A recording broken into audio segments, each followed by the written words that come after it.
Hello អ្នកនរគ្នាថ្ងៃនេះមកជួបគ្នាទៀតហើយវីដេអូមួយឆ្នាំមកផតតអស់ហើយទៅទាំងឆ្នាំទៅឥឡូវនៅបន្តផតទៀតអានេះគឺជាវីដេអូដែលខ្ញុំដើរលេងនៅប្រទេសអង់គ្លេសហ្នឹងថ្ងៃទី1យើងទៅដល់អង់គ្លេសបាន5ថ្ងៃហើយប៉ុន្តែយើងទៅធ្វើការផងអីផងអញ្ចឹងយើងតែបានដើរលេងថ្ងៃទី1ទេអញ្ចឹងថ្ងៃទី5នៅអង់គ្លេសតែថ្ងៃទី1យើងដើរលេងហើយខ្ញុំទៅគឺខ្ញុំចង់ស្គាល់ប្រវត្តិសាស្ត្រក៏ដូចជាស្គាល់អីផ្សេងៗដែរកន្លែងគេសម្រាប់ទេសចរហ្មងអញ្ចឹងខ្ញុំទៅតែស្រាំទីទៅតែអីទេអញ្ចឹងឥឡូវខ្ញុំទៅស្រាំទីកន្លែងគេហៅថាសត្វមានសត្វគ្រប់ប្រភេទមានអីដែលធម្មជាតិមកគេហៅថាស្រាំទីធម្មជាតិហ្នឹង natural គេហ្នឹងទៅដល់មានសត្វនៅលើគោសត្វក្នុងទឹកសត្វប្រវត្តិសាស្ត្រដូចជាដាយណូស័រអីផ្សេងៗរាប់សិបឆ្នាំមកហើយអញ្ចឹងណាហើយក៏ដូចមានជាឈើមានឈើមួយធំធំខ្លាំងមែនតើtrongវីដេអូនឹងឃើញមានហើយក៏ដូចមានថ្ម stone ចែកអីហ្នឹងណាដែលជារបស់ធម្មជាតិអញ្ចឹងណាអ្នកទាំងអស់គ្នាឃើញរូបខ្ញុំដាក់អីរូបខ្លះគឺជារូបពិតហ្មងហើយរូបខ្លះទៀតគឺគេសូនឡើងដូចថារូបពិតគេដាក់កញ្ចក់បាំងឲ្យយើងប៉ះអញ្ចឹងទៅប៉ុន្តែរូបសូនឡើងគេឲ្យយើងឃើញថារូបសូនឡើងហ្នឹងយើ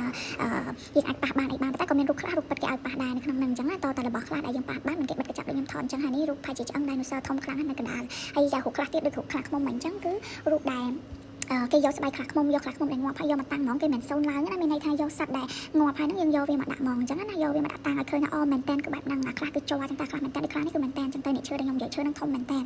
ហើយយើងដើរមិនដើរទៅ3ទី natural ហ្នឹងមួយយើងមាន3ទីផ្សេងៗទៀតគាត់ថាខ្ញុំថតនៅ natural ហ្នឹងច្រើនព្រោះដោយសារសត្វព្រៃសត្វអីមាន dinosaur មានអីខ្ញុំថតមុនហ្នឹងហើយនេះក៏ដូចជា stone ជាអីចឹងនេះចូលដល់កន្លែងគេហៅអីដែលបោះ Mary បោះអីគេខ្ញុំភ្លេចអីបាត់ឈ្មោះបាត់ហើយនេះកន្លែងហ្នឹងគឺគេនិយាយពីខាងសាសនាគ្រិស្តគេហ្នឹងគេមានអីផ្សេងៗខ្ញុំថតអីចូលមកអញ្ចឹងណាហើយបន្តមកទៀតក៏ចូលទៅ3ទីដែលគេដាក់ពីប្រវត្តិសាស្ត្រមានចិនមានកូរ៉េមានអីចឹងទៅតែគាត់ថាថតអត់អស់ដាក់ចូលអស់ឲ្យព្រោះវែងពេកហើយដាក់តាមផ្លូវថតឃើញសត្វឃើញអីខ្លាចតែយើងអត់អាចឃើញតនៅយើងណាយើងថតទុកជាអនុស្សាវរីយ៍ចឹងឃើញដល់នេះសត្វខ្ញុំគាត់ថាប្រកបហ្នឹងក៏អីហ្នឹងតែនេះតែមើលទៅគាត់ថាប្រកបព្រោះវាជើងខ្លីៗទៅមកចិត្តខ្ញុំហើយដើរក្នុងមួយថ្ងៃនេះគឺដើរច្រើនមែនតើតាំងពីព្រលឹមតតែយប់មកនិយាយទៅខ្ញុំអត់ចូលចិត្តចាយពេលវេលាចាយព្រោះដោយសារយើងទៅស្រុកក្រៅមិនថាស្រុកក្រៅមិនថាខេត្តខុសពីទីតាំងភ្នំពេញទេគឺខ្ញុំចូលចិត្តចំណាយពេលវេលាដើរបានច្រើនស្គាល់បានច្រើនចឹងណាពេលនេះខ្ញុំដើរទៅដល់សួនមួយគេហៅហើយផាកមិនគេទេសួនហ្នឹងក៏ល្បីដែរហើយធំណាធំខ្លាំងមែនតើខ្ញុំជាមួយនឹងអ្នកគ្រូជាមួយនឹងក្រុមការងារនឹងបងអូនជាកូនសិស្សម្នាក់ហ្នឹងដើរក្នុងគ្នាដើរ4នាក់ដើរត្រូវគ្នាមែនតើគឺដើរមកគឺចង់ទៅណាទៅស្រុកគ្នាសប្បាយហ្មងហើយតែ4នាក់ហ្នឹងទៅស្រីហ្នឹងដើរច្រើនកន្លែងច្រើនអីហើយឆ្ងាយណាក៏អ្នកគ្រូជឿនដើរដល់ឆ្ងាយណាក៏ពួកខ្ញុំដើរដូចបងស្រីនៅក្រោយចឹងគេថតរូបតែខ្ញុំដើរចឹងទៅថតជុំគ្នាចឹងទៅចឹងណាតែមែនគឺពេលវេលាដែលចាយហ្នឹងគឺមានន័យហ្មងគឺអត់ឲ្យបាត់ដែរនេះវីដេអូចុងក្រោយនេះគឺមានន័យថាយើងដើររហូតដល់យប់ជ្រៅទៅមកដល់ផ្ទះគេវិញម៉ោង11ចឹងពីកន្លែង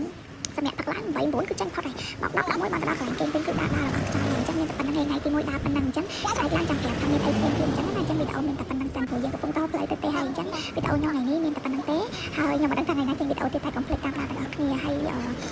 ខ្ញុំអត់មានអីទេវីដេអូខ្ញុំមានតែរូបភាពមានតែអីដើរលេងអីតែប៉ុណ្្នឹងទេប៉ុន្តែសង្ឃឹមថាអ្នកទាំងអស់គ្នាបានមើលវីដេអូដល់ចប់អូខេបាយបាយ